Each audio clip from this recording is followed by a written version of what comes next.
অনেকদিন ধরেই বাংলাদেশের রাজনীতিকে পর্যবেক্ষণ করছেন। আপনি নিজে মুক্তিযুদ্ধে অংশ নিয়েছেন। আপনার এই মুক্তিযুদ্ধের এই পরিচয়টা আজকে আমি বিশেষ করে দিলাম এই কারণে যে এই ধরনের একটা প্রসঙ্গ এসেছে। বাংলাদেশের সফররত পাকিস্তানের যে পররাষ্ট্রমন্ত্রী এবং একই সঙ্গে উপপ্রধানমন্ত্রী বটেন, তিনি বলেছেন যে বাংলাদেশের সঙ্গে পাকিস্তানের যে অমীমাংসিত ইস্যুগুলো, সেগুলো নাকি দুবার সমাধান হয়ে গেছে। কাজেই আর কোনো মাঝখানে কোনো ঝামেলা নেই। তো আপনি কি মনে করেন? আপনি তো সবই দেখেছেন, আপনার চোখের সামনে সবকিছু ঘটেছে, এত বছরের ঘটনাগুলো। আপনিও কি তাই মনে করেন যে দুবার সমাধান হয়ে গেছে? ধন্যবাদ আপনাকে। পাকিস্তান যে কথা বলতে চাচ্ছে, ভুট্টো সাহেব নাকি একবার মাপ চেয়েছে, আর নওয়াজ শরীফ নাকি একবার মাপ চেয়েছে। তো দুজনই তো নাই। ভুট্টোকে তো পাকিস্তানি ফাঁসি দিয়ে দিচ্ছে। সমাধানটা কোথায় হলো? তো সুতরাং এটা আসলে অন্তত পক্ষে আমি ব্যক্তিগতভাবে শুনিনি, তবে পাকিস্তান বলেছে দুইবার স্বাধীন তারা এটা মীমাংসা হয়েছে। তা আমি কিন্তু শুনি নাই। আমি গণমাধ্যমে আপনার ৭৯ সাল থেকে যুক্ত, আমি কিন্তু এ পর্যন্ত শুনি নেই। তো এখন পাকিস্তান বলেছে, আর পাকিস্তানের এই পররাষ্ট্র মন্ত্রীর সাথে বিএনপি, এনসিপি, জামাত টিম দেখা করেছে। বিএনপি এবং এনসিপি বলেছে অমীমাংসিত বিষয়গুলির সমাধান হতে হবে, এবং তারপরে আমাদের দেশে সম্পর্ক পররাষ্ট্র নীতি অনুযায়ী তাদের সাথে ব্যবসা বাণিজ্য হতে পারে, সম্পর্ক উন্নয়ন হতে পারে। আর জামাত বলছে এটা সরকার টু সরকারের ব্যাপার, অমীমাংসিত বিষয়টি সমাধান এটা সরকার টু সরকার। দুইজনের এই এই এনসিপি এবং বিএনপি আর জামাতের কথার ভিতরে পার্থক্য আছে। অর্থাৎ সরকার এটা হয়তো ইনিশিয়েটিভ নেবে না বা সমাধান হবে না, কিন্তু এনসিপি কিন্তু বলেছে, বিএনপি বলেছে। তাহলে আপনি বলেন, আমি বলি যে দুইবার যে তারা বলে দুইবার এটা হয়েছে, দুইবার যদি করে থাকে আরেকবার মাপ চাক না। অমীমাংসিত বিষয় যদি সমাধান হয়ে থাকে সেটা ডকুমেন্ট কোথায় প্রকাশ করতে বলেন, সেগুলো দিতে বলেন, তাহলে তো হয়। দুইবার মাপ চাইছে, তার ভিডিও অডিও থাকলে পাশ করার, অথবা এগ্রিমেন্ট কিভাবে মাপ চাইছে এটা বলেন। আর কি মীমাংসা হয়েছে এটা তো নিশ্চয়ই মেমোটেমো, আন্ডারস্ট্যান্ডিং, চুক্তি টুক্তি একটা কিছু স্বাক্ষর হয়েছে, কোথায় হয়েছে দেখান, তাহলে তো হয়। সেটা তো দেখাতে পারবে না। অর্থাৎ আমাদের দেশে জামাত যখন কখনোই ক্ষমা প্রার্থনা করে নাই, কারণ জামাতও কিন্তু পাকিস্তানের সহযোগিতা করেছে। পাকিস্তানের যে সেনাবাহিনী যে আমাদের দেশে হত্যাযজ্ঞ চালিয়েছে, ধ্বংসযজ্ঞ চালিয়েছে, তাতে জামাতের কেন্দ্রীয় কমিটি সিদ্ধান্ত নিয়ে পাকিস্তানি আর্মিকে সহযোগিতা করেছে। সুতরাং দায় জামাতেরও আছে। সুতরাং জামাতও মাপ চায় নাই, পাকিস্তানও মাপ চায় নাই। পাকিস্তানের কাছে আমাদের অনেক হিস্সা আছে, এই হিস্সা তো তাদের দিতে হবে। তাদের সাথে জি। কতটুকু মাপ চাইবে, কতটুকু মাপ চাইবে না আমরা অন্তত জানি না। পাকিস্তান বলছে, আমার কথা হলো দুইবারই যদি মাপ চাই থাকে, তিনবার চাইলে সমস্যা, উনি মাপ চাক না সরকারের পক্ষ আরেকটা থেকে। জিনিস, আজিজ ভাই, আরেকটা জিনিস, মাপ চাওয়াটাই ইম্পর্টেন্ট। আমরা অমীমাংসিত ইস্যু তো মোটামুটি ওটা দেখে তিনটা। একটা হলো ক্ষমা চাওয়া, আরেকটা হলো যে অর্থনৈতিক ক্ষতিপূরণ দেওয়া, আর তৃতীয়টা হলো আমাদের এখানে আটকে থাকা পাকিস্তানিদের তাদের এখানে ফেরত নেওয়া। আমাদের এখানে যে আটকে থাকা পাকিস্তানি আছে, ওরা তো এখনো বাংলাদেশের নাগরিকত্ব নেয়নি। হ্যাঁ। তারা তো কাজে এটা জি। ফেরত নিতে চেয়েছে। আপনার তিনটা চুক্তি, আমার চুক্তি হচ্ছে, আমার হচ্ছে যে 20 লক্ষ মানুষ হত্যা করেছে, এদেশে অনেক ইনফ্রাস্ট্রাকচার ভেঙে দিয়েছে, এই জি। গণহত্যার তার তো দায় নিতে হবে না? তারা যদি মাপ চায় তার মানে তারা দোষ করেছে। আমাদের সম্পদের হিসাব দিতে হবে, আমাদের গণহত্যারও তাদের জন্য দায় নিতে হবে। সেটার কি করবে সেটাও মীমাংসা হতে হবে। তো এটা সহজ না, অত সহজ না। আমি মুখ দিয়ে মাপ করে চাইলাম আর মাপ দিয়ে দিলাম, এত সহজ না। বিষয়টা এত সহজ না। মুক্তিযুদ্ধ করা হয়েছে, যতগুলো মুক্তিযোদ্ধা ছিল, তারা যারা ফ্রিডম ফাইটার ছিল, তারা 1 সেকেন্ডের জন্য কল্পনা করে নাই সে বেঁচে থাকবে। যারা বেঁচে আছে তারা একদম আল্লাহর অশেষ মেহেরবানি বেঁচে আছে। কোনো দিন কোনো অবস্থাতেই চিন্তা করে নাই তারা বেঁচে থাকবে, বেঁচে আছে। যারা হত্যা করেছে, পাকিস্তানি এরা জামাতের নেতা কর্মীদের সাহায্যে রাজাকার আলবদরের সহযোগিতায় যে মেরেছে, হত্যা করেছে, আমাদের মা বোনের ইজ্জত লুণ্ঠন করেছে, অনেক সম্পদ আমাদের বাণিজ্য শোষণ করেছে, নিপীড়ন করেছে, এগুলোর তো হিসাব হতে হবে। এটা অত সহজ ব্যাপার না যে আপনি মুখ দিয়ে মাপ চাইলেন আর মাপ চাইলেন যে আবার সম্পদের মীমাংসা হয়ে গেছে, সেটা ডকুমেন্ট দেখান, ডকুমেন্ট দেখান, চুক্তি দেখান। এটা তো মুখে করলে তো হবে না। আর ভুট্টো যে মাপ চাইছে, নেওয়াজ শরীফ যে মাপ চাইছে দুইবার দুইবার, সেটার অডিও দেখান, তারপরে সম্পদের হিসেবে আসেন। আচ্ছা, আরেকটা জিনিস, এই এই পররাষ্ট্রমন্ত্রী দেখলাম একটা প্রসঙ্গে বললেন যে আমাদেরকে হৃদয় পরিষ্কার করতে বললেন। এই বিষয়টা কি আপনি বুঝতে পেরেছেন? আমাদের হৃদয় কি অপরিষ্কার নাকি? না, হৃদয়, হৃদয় উনি কি ওনার দেশে যে ভোলাটাইল অবস্থা, ওনার হৃদয় আছে কিনা আমি জানি না। তো তাহলে ইমরান খানকে জেলে পুঁতে রাখছে কেন? ইমরান খানের জেলে পুঁতে হৃদয় থাকলে ইমরান খান তো তার তো সবকিছু বাতিল করে তাকে জেলে ঢুকায় রাখছে। এখন ওনাদের হৃদয় কি আবার কি এই যে যে দক্ষিণপন্থীদের উত্থান হচ্ছে সেটা দিয়ে আবার আমাদেরকে হত্যা করবে, এরকম কোন পরিকল্পনা হৃদয়ে আছে কিনা? তাদের হৃদয়টা খোলসা করে কইতে হবে। আমরা 71-এ তাদের যে হৃদয়, সেই হৃদয়ের যে চরিত্র, সেটাই আমাদের কাছে বলবৎ আছে। নূতন করে হৃদয়ঙ্গম করার কিছু নাই আমাদের। আচ্ছা, এখন একটু দেশে ফিরে আসি। আমাদের দেশের সামনে আমরা সবাই প্রত্যাশা করছি একটা নির্বাচন হোক, একটা রাজনৈতিক মানে ক্ষমতা হস্তান্তর হোক, এরকম অনেক কিছু আমরা চাচ্ছি, দেশের একটা ভালো অবস্থা আসুক, এগুলো অনেক কিছু হচ্ছে। কিন্তু এর মধ্যে এখন দেখা যাচ্ছে যে মূল প্রতিবন্ধকতা হিসেবে হাজির হয়েছে জুলাই সনদটা।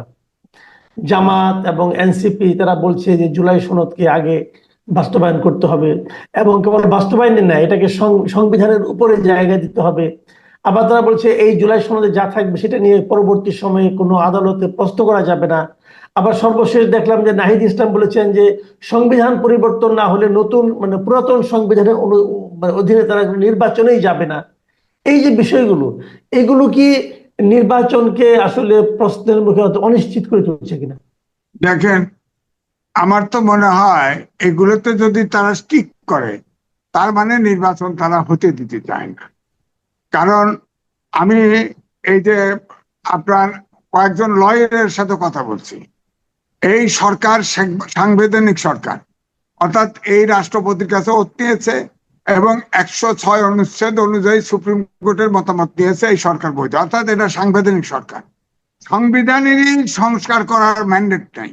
সেখানে আইনজীবীরা বলেছেন, বড় বড় আইনজীবীরা বলেছেন যে সংবিধানের সাথে সাংঘর্ষিক যে কোনো কিছু করতে হলে সংবিধানই একমাত্র, সেটা রাষ্ট্রপতি যদি অর্ডিন্যান্সও জারি করে তবুও সংসদে অনুমোদিত হতে হবে।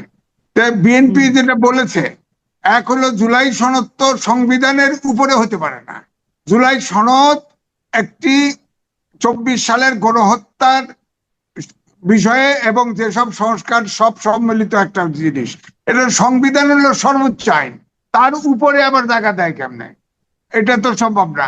এই জন্য সাংবিধানিক যেসব সংস্কার হবে সেটা নূতন, বিএনপি বলেছে সেটা সংসদে পাশ হবে, আর যেটা সংবিধানের বাইরে থাকবে সেগুলো অর্ডিন্যান্স দেওয়া হোক আর যা করে হোক সেটা বাস্তবায়ন করা যাবে।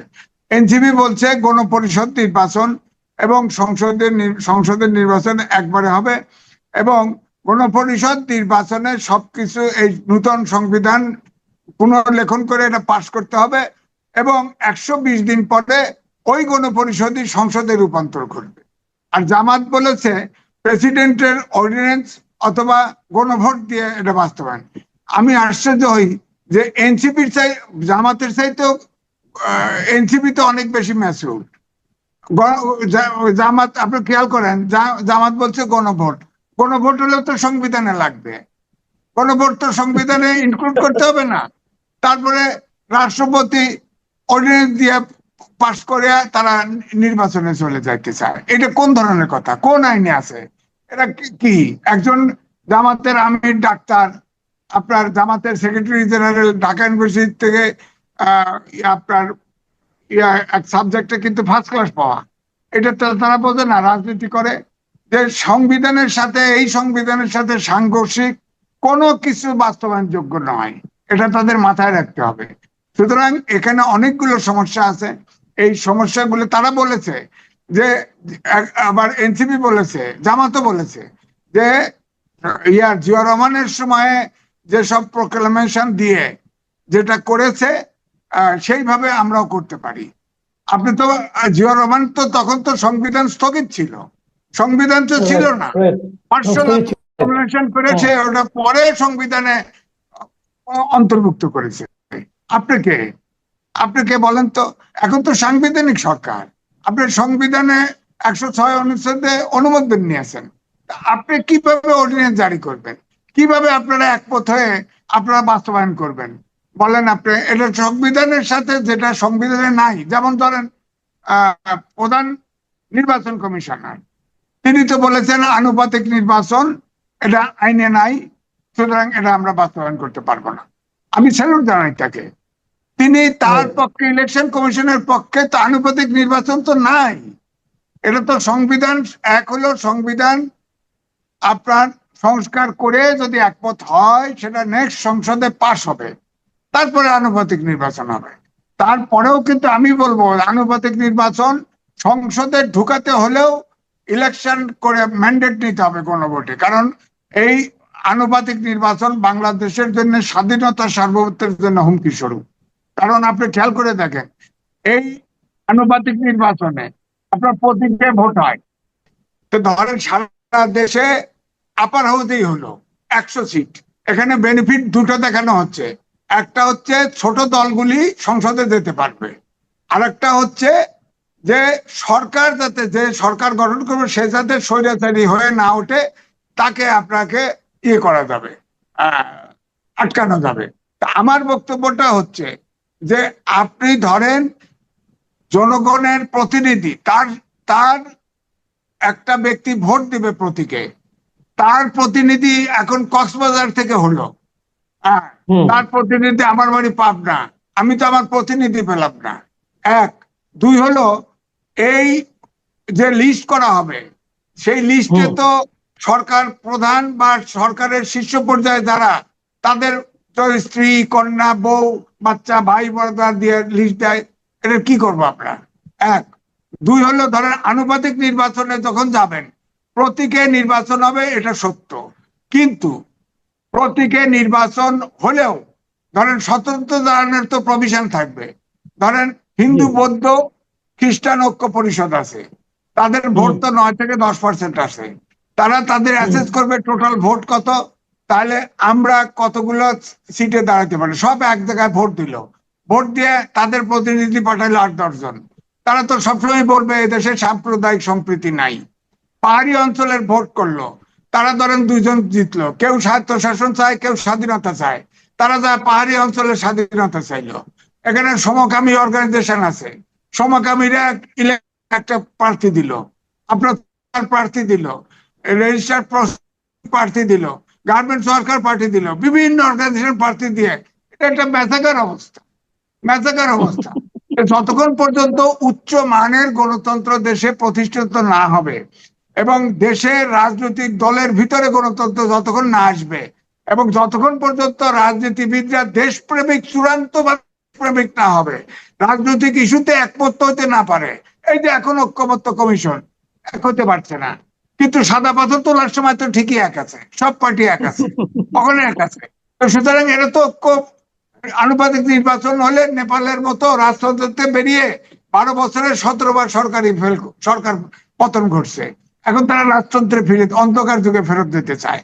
আপনার ইসরায়েলে আপনার আনুপাতিক নির্বাচন, নেতানিয়াহু তার পার্টির নিখুঁত পার্টি 30%-এর উপর ভোট পায় না, সবগুলো ইহুদি দল, আর 70% ঢোকে পার্লামেন্টে, গাজা খালি করো, মুসলমান নিধন করো, এই তো চলছে আমেরিকার সাহায্যে। সুতরাং আমাদের দেশে আনুপাতিক নির্বাচন হওয়ার মতো কালচারাল মান এবং গণতান্ত্রিক চর্চা এই দেশে নাই। সুতরাং আনুপাতিক নির্বাচন হলে আমার ধারণা এই দেশ তছনছ হয়ে যাবে, হিল ট্যাক্স আলাদা করে ফেলবে সময়ের হবে। আর এই আবার দেখেন জাতিসংঘের এই সরকার জাতিসংঘের মানবাধিকার কমিশন কিন্তু অফিস করেছে, মানবাধিকার কমিশনের প্রধান একজন সমকামী, ওই সমকামীদের অ্যাসোসিয়েশন নাম হলো সম্ভবত এখন, তারা যা ওখানে প্রোটেস্ট করবে, আবার সংসদেও তুলবে, এখানেও করবে। আমাদের সমকামী স্বাধীনতা নাই, এটা উন্মুক্ত করে দিতে হবে। বলেন আমাদের দেশে এই কালচারের সংস্কৃতিতে এটা চলে? তখন তো সমকামী জাতিসংঘ বলবো যে এই যে মানবাধিকার লঙ্ঘন করছে, সমকামীদের ইয়ে দেয় না, স্বাধীনতা দেয় না। তো এগুলো তো সমস্যা আছে। সুতরাং আমাদের দেশে আনুপাতিক নির্বাচন করার মতো পরিস্থিতি একদমই নাই। আমাদের দেশে স্বাধীনতা সার্বভৌমত্ব হুমকির স্বরূপ হবে। এরা শুধু, আপনি দেখেন জামাতের প্রেসিডেন্ট এবং সেক্রেটারি জেনারেল, এদের যে বাড়ি যেখানে, সেখানে কিন্তু তারা জিতবে না, কিন্তু আনুপাতিক নির্বাচন হলে তাদের নাম টপে থাকবে লিস্টে, তারা হয়তো হয়ে যাবে। এখানে ব্যক্তি ইন্টারেস্ট কাজ করতেছে, এখানে দেশের ইন্টারেস্ট না, ব্যক্তি ইন্টারেস্ট কাজ করতেছে। আপনার কি ধারণা ফেব্রুয়ারিতে কি নির্বাচন হচ্ছে? তাহলে আপনার কি মনে হয় সব মিলিয়ে? আমার তো মনে হয় যে এইভাবে যেভাবে আপনার এনসিপি এবং জামাত যেভাবে স্টিক করতেছে, তারা তো অনেকটাই বলা যায় তারা সরকারে আছে। তো তাহলে তো তাদের নির্বাচন পিছালে তো সমস্যা নাই, তারা তো সরকারি সব বেনিফিট পাচ্ছে, এনজয় করছেই। সুতরাং নির্বাচনে তারা, পাকিস্তানের সবচেয়ে জনপ্রিয় নেতা ইমরান খানকে যারা জেলের মধ্যে রেখে দিয়েছে, ইমরান খানের দল স্বতন্ত্র নির্বাচন করে যায় নাকি একক সংখ্যাগরিষ্ঠতা প্রায় সবচেয়ে বেশি আসন পেয়েছে। একক সংখ্যাগরিষ্ঠ হয়নি, কিন্তু সবচেয়ে বেশি আসন পেয়েছে। তো সেই দলের নেতাকে তারা জেলে ভরে রেখেছে। এই হলো ওদের গণতন্ত্রের অবস্থা। তারা আমাদের গণতন্ত্র সম্পর্কে হয়তো সবক টবক দিবে, আমরা সেটা পেয়ে খুব আনন্দ অনুভব করব। যাই হোক, এগুলি হচ্ছে, বাট সেটা আমার আলোচনা না। আলোচনা হলো আজকে আমাদের পররাষ্ট্র উপদেষ্টার সঙ্গে পাকিস্তানের পররাষ্ট্রমন্ত্রীর একটা দ্বিপাক্ষিক বৈঠক হয়েছে। সেই বৈঠকের পর তারা কিছু আপনার সমঝোতা স্মারক, কিছু চুক্তি এগুলো করেছে আর কি, খুবই ইনসিগনিফিকেন্ট। এগুলো খুব যে একটা জরুরি, দেশের জন্য খুব একটা গুরুত্বপূর্ণ, আমি তাও মনে করি না। বাট আলোচনার বিষয়টা হলো, সাংবাদিকরা জিজ্ঞাসা করেছেন যে আমাদের সঙ্গে যে পাকিস্তানের কিছু অমীমাংসিত ইস্যু আছে, সেগুলোর ব্যাপারে উনি কি বলতে চান। ৭১ গণহত্যা, ক্ষমা চাওয়া, এই সমস্ত বিষয় নিয়ে নাকি 2বার আমাদের সঙ্গে তাদের সমাধান হয়ে গেছে। কবে কবে সমাধান হলো? উনি বলেছেন যে ৭৪ সালে যখন জুলফিকার আলী ভুট্টো প্রথমে দেশে আসেন, তখন আমাদের এখানে ক্ষমতায় ছিলেন শেখ মুজিবুর রহমান, বঙ্গবন্ধু শেখ মুজিবুর রহমান। ওনার সঙ্গে নাকি একবার তারা ক্ষমা টমা চেয়েছে, একবার সমাধান হয়েছে। আরেকবার সমাধান হয়েছে 2000 সালের শুরুতে। সেই সময়ে পারভেজ মোশাররফ এখানে এসেছিলেন এবং তিনি সেখানে এসে 2000 সালে এসে উনি নাকি খোলা মনে এই বিষয়টা সমাধান করে গেছেন। কি সমাধান করেছেন আমরা কিন্তু এখন ব্যাপারটা বুঝতে পারছি না, কি প্রবলেমগুলো কি। আমাদের পরবর্তী সময়ে ওই একই অনুষ্ঠানের পরে আর কি, যখন আমাদের ইয়েকে জিজ্ঞাসা করা হলো, আমাদের যে পররাষ্ট্র উপদেষ্টা তাকে যখন জিজ্ঞাসা করা হলো, তিনি কিন্তু পাকিস্তানের পররাষ্ট্রমন্ত্রীর বক্তব্যের সঙ্গে একমত হননি এবং তিনি বলেছেন যে দুই দেশের অমীমাংসিত ইস্যু নিয়ে আগামী দিনে উভয় পক্ষই আলোচনা চালিয়ে যাবে। মানে কোনো সমাধান হয়েছে এটা উনি বলেননি, বরং উনি বলেছেন যে যে 3টা বিষয় নিয়ে আমাদের মধ্যে অমীমাংসিত রয়ে গেছে, যে 3টা বিষয়, সেগুলো নিয়ে আমরা উভয় পক্ষে বলেছি এগুলো আমাদের সমাধান করতে হবে। দেখুন, একটাই মিটিং, এক জায়গায় আলোচনা, এবং সেই আলোচনার পর ওদের পররাষ্ট্রমন্ত্রী বলল সমাধান হয়ে গেছে আগেই। যেহেতু আগেই সমাধান হয়েছে, নিশ্চয়ই এবার কোনো আলাপ হয় নাই। কিন্তু আমাদের পররাষ্ট্র সচিব বলছে এটা নিয়ে আমরা দুপক্ষে আলোচনা করেছি এবং বলছি সমাধান করতে হবে। একই ঘটনা, কিন্তু দুজন দু কথা বলছেন। অর্থটা কি? অর্থটা হলো, আমরা যেটা বুঝতে পারি, আমাদের পররাষ্ট্র সচিব আমাদের সাংবাদিকদেরকে একটা সান্ত্বনা বাণী শোনাচ্ছেন যে সমাধান হবে, আলোচনা হবে, আর ওরা বলছে সমাধান হয়েছে, মানে ওরা কোনো আলোচনাই করবে না। এখন প্রশ্নটা হলো, আমাদের সঙ্গে তাদের অমীমাংসিত ইস্যুগুলি কি? 3টা ইস্যু নিয়ে আমরা আলোচনা করছি। 3টা ইস্যু আমরা বলছি তারা এগুলি কোনো গুরুত্বই দিচ্ছে না। 1 নম্বর ইস্যু হলো ক্ষতিপূরণের ইস্যু। আমাদের সঙ্গে তাদের ক্ষতিপূরণের একটা ব্যাপার আছে। তারা 71 সালে আমাদের এখানে যে ক্ষতিগুলো করেছে, আমাদের হত্যাযজ্ঞ চালিয়েছে, ধ্বংস করেছে আমাদের এখানে অনেক কিছু, আমাদের অর্থনৈতিক যে বিশাল ক্ষতি করেছে, সেগুলোর একটা হিসাব নিকাশের পর আমরা একটা ক্ষতিপূরণ পেতে পারি। এটা আন্তর্জাতিক আইনের মাধ্যমেই পেতে পারি। এর আন্তর্জাতিক আইন আছে, সে আলোচনা আমি একটু পরে আসছি। কিন্তু আমাদের খুব নিকট অতীতে আছে। কিন্তু এই যে ইরাক যখন কুয়েত দখল করেছিল, তখন কিন্তু তারা ক্ষতিপূরণ দিয়েছিল। ওই আলোচনাটা কত আমি একটু পরে বলছি, আমি আগে 3টে ইস্যু বলিনি। দ্বিতীয় ইস্যুটা হলো আমাদের এখানে যে গণহত্যা হয়েছে সেই ব্যাপারে আমাদের দাবি হলো পাকিস্তান তারা দুঃখ প্রকাশ করুক, তারা বলুক যে মাপ চাক আমাদের কাছে, যে আমরা একটা অন্যায় করেছি, তোমাদের কাছে ক্ষমা চাই। ভেরি ইন্টারেস্টিং বিষয় হলো এই বিষয়টা নিয়ে কিন্তু ইমরান খান যখন পাকিস্তানের বিরোধী দলে ছিলেন, যখন উনি প্রধানমন্ত্রী হননি, তখন কিন্তু উনি পাকিস্তানের সংসদে বলেছিলেন যে পাকিস্তান গভর্নমেন্টের উচিত বাংলাদেশের কাছে ক্ষমা চাওয়া 71-এর ঘটনা নিয়ে। এটাও কোনো প্রকাশ্য ক্ষমা, আনুষ্ঠানিকভাবে ক্ষমা কেউ চায়নি। 3 নম্বর হলো যে আমাদের এখানে পাকিস্তানের অনেক নাগরিক আটকা পড়ে আছে, যে বিহারি, আমরা বলি না যে বিহারি ক্যাম্প আছে একটা মোহাম্মদপুরে, আরও আরেক জায়গায় সৈয়দপুরে বোধহয় এরকম একটা আছে, যে প্রচুর পাকিস্তানি কিন্তু আমাদের এখানে আটকা আছে, যারা পাকিস্তানে ফেরত যেতে চায় কিন্তু যেতে পারেনি, যারা বাংলাদেশের নাগরিকত্বও গ্রহণ করেনি এখন পর্যন্ত, কিন্তু আমাদের এখানে বসবাস করছে। তো তারা তো পাকিস্তানি নাগরিক, তাদেরকে পাকিস্তান গভর্নমেন্ট ফেরত নেবে এই দাবিটা আমরা করছি। তারা তো আমাদের নাগরিক না। তো এই ফেরত নেওয়ার দাবিটা আমরা করছি। এটা নিয়েও কোনো আলোচনা এখন পর্যন্ত হয়েছে কিনা, কোনো ডেভেলপমেন্ট আছে কিনা, এগুলো নিয়ে কোনো আলোচনা হয়নি। এই 3টা হলো আমাদের সঙ্গে তাদের অমীমাংসিত বিষয়। এখন এই ইসরাকদার বলছেন সমাধান নাকি হয়ে গেছে। কবে হলো? যদি সমাধান হয়ে থাকে তাহলে এই নাগরিক যারা পাকিস্তানে আটকা আছে এদের কী হবে? এদেরকে নিচ্ছেন না কেন আপনি? আচ্ছা, আমি এখন বরং ওই প্রথম পয়েন্টটায় আসি, যে ক্ষতিপূরণের ইস্যুটা। ক্ষতিপূরণ কি দেয় কোনো দেশ? হ্যাঁ, দেয়। আপনাদের আমি একটা ছোট্ট উদাহরণ দিয়ে বলি, তাহলে বুঝবেন। 1990-91 সালে ইরাক কুয়েতে একটা যুদ্ধ হয়েছিল। সেই যুদ্ধে ইরাক কিন্তু কুয়েতকে দখল করে ফেলেছিল অনেকটা জায়গায়, এবং তারপর কিন্তু সেই যুদ্ধ তাদেরকে সরে যেতে হয়েছিল। ওটা নিয়ে পরে মধ্যপ্রাচ্যে বিশাল একটা যুদ্ধ কিন্তু হয়েছিল। সেই যুদ্ধে কুয়েতের অনেক ক্ষতি হয়েছিল। কুয়েতকে ক্ষতিপূরণ ইরাককে দিতে হয়েছিল। কত ক্ষতিপূরণ দিতে হয়েছিল?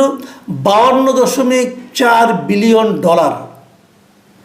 $52.4 বিলিয়ন ক্ষতিপূরণ ইরাককে দিতে হয়েছিল কুয়েতকে, এবং সেটা তারা তাদের তেল বিক্রি করে ধাপে ধাপে দিয়েছে।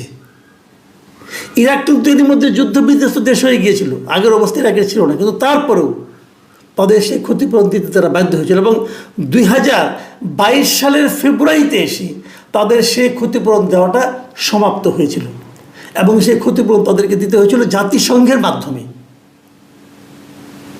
সেই 80 সালে যুদ্ধ হয়েছে, কিন্তু 90 সালে যুদ্ধ হয়েছে। 90 থেকে শুরু করে ধাপে ধাপে দিতে দিতে 2022 সালে এসে তারা সেই ক্ষতিপূরণটা সমাপ্ত করতে পেরেছে। মানে 32 বছর লেগেছে ক্ষতিপূরণটা দেওয়া। আর বাংলাদেশের সঙ্গে ক্ষতি কত হয়েছিল আমরা যদি ওই সময়টা হিসাব করি, ইরানের ক্ষতি হিসাবে জাতিসংঘ করেছিল। তো আমরা জাতিসংঘকে আহ্বান করলেই পারি, তারা দেখুক কত ক্ষতি হয়েছিল। কিন্তু আমাদের একটা হিসাব আছে। বঙ্গবন্ধু যখন দায়িত্বে ছিলেন স্বাধীনতার পর, তখন উনি একটা ক্ষতির হিসাব করেছিলেন। উনি মানে কি, উনি আমাদের যারা এক্সপার্ট ছিল তাদেরকে দিয়ে একটা ক্ষতির হিসাব উনি করিয়েছিলেন। সেই ক্ষতির পরিমাণটা ছিল $30 বিলিয়ন সমপরিমাণ। $30 বিলিয়ন সমপরিমাণ।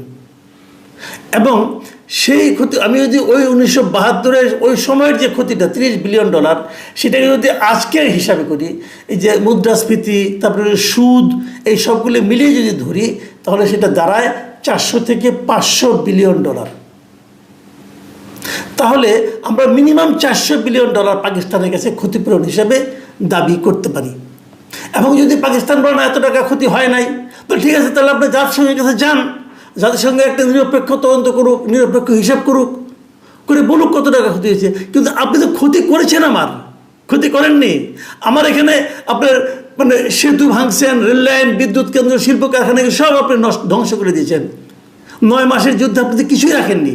আপনাদের যুদ্ধের সময় তো পাকিস্তানরা তো এই দেশে একটা পোড়া মাটির ফর্মুলা নিয়েছিল, যে খালি পোড়া মাটি থাকবে, সব আগুন দিয়ে জ্বালিয়ে দেবে। আপনারা তো এই ফর্মুলা যুদ্ধ করেছেন, তাহলে ক্ষতিপূরণ দেবেন না? প্রয়োজনে জাতিসংঘের মাধ্যমে যান, কিন্তু ক্ষতিপূরণ ভাই দিতে হবে। আর আপনি মুখে মুখে বলবেন যে সব মীমাংসা হয়ে গেছে আর এখানে আদর আপ্যায়ন নিয়ে আপনি চলে যাবেন, ভাই এটা হবে না, এটা রিয়েলিটি। এখন যদি ওই যে আবার এখন আমাদের দেশে নতুন নতুন কিছু বুদ্ধিজীবী গজিয়েছে, বিদেশ থেকে বসে বসে ইউটিউবে থিওরি দেয়, বলে যে না এখানে কোনো ক্ষতিই হয় নাই, লোক শরণার্থী হিসেবে ইন্ডিয়াতেও যায় নাই, মাত্র 2000 লোক মারা গেছে। যদি ওইটা ধরেন তাহলে ক্ষতিপূরণ কমে যাবে, কিন্তু ওটা ধরা বড় কঠিন হবে। এই মাঝখানে একজন আমাকে বলছিলেন, একটু রসিকতা করে বলছিলেন, যখন ওই ভদ্রলোক বিদেশ থেকে থিওরি দিলেন যে 2000 লোক মাত্র মারা গেছে আমাদের এই যুদ্ধে, মুক্তিযুদ্ধে, তখন এক ভদ্রলোক বলছিলেন যে 2000 লোক যদি মারা যেয়ে থাকে, 90,000 পাকিস্তানের সেনাবাহিনী এখানে ছিল, আর 90,000 প্রশিক্ষিত সেনাবাহিনী আধুনিক অস্ত্রশস্ত্র নিয়ে যদি মাত্র 2000 লোক মারা যেয়ে থাকে, তাহলে তো বলতে হবে তাদের জ্বালানি তেলের দামই তো হয় নাই, উঠে নাই। তখন বরং পাকিস্তান আমাদের কাছে ক্ষতিপূরণ চাইতে পারে, যে আমাদের 90,000 লোক ওখানে পাঠাইলাম, এত খরচ করলাম, তারপর মাত্র 2000-এর বেশি লোক আমরা মারতেও পারি নাই, তোমরাই বরং আমাদের ক্ষতিপূরণ দাও। এখন পাকিস্তানের যারা আসছেন এখানে, আমাদের কর্মকর্তা নেতৃবৃন্দ, তারা কি ওই ভাষণ শোনার পরে আসছেন কিনা আমি জানি না, হয়তো এই জন্যই বলছেন যে ক্ষতিপূরণ দেওয়া হয়ে গেছে অথবা মীমাংসা হয়ে গেছে অমীমাংসিত বিষয়ের, আমি জানি না। তবে আমি মনে করি সরকারের যিনিই থাকুন না কেন, যত দিনের জন্যই থাকুন না কেন, জাতীয় স্বার্থ তার কাছে সবচেয়ে বড় হওয়া উচিত। এই তৌহিদ হোসেন বলুন আর ডক্টর ইউনূস বলুন, ওনারা যদি জাতীয় স্বার্থকে সমুন্নত রাখতে না পারেন,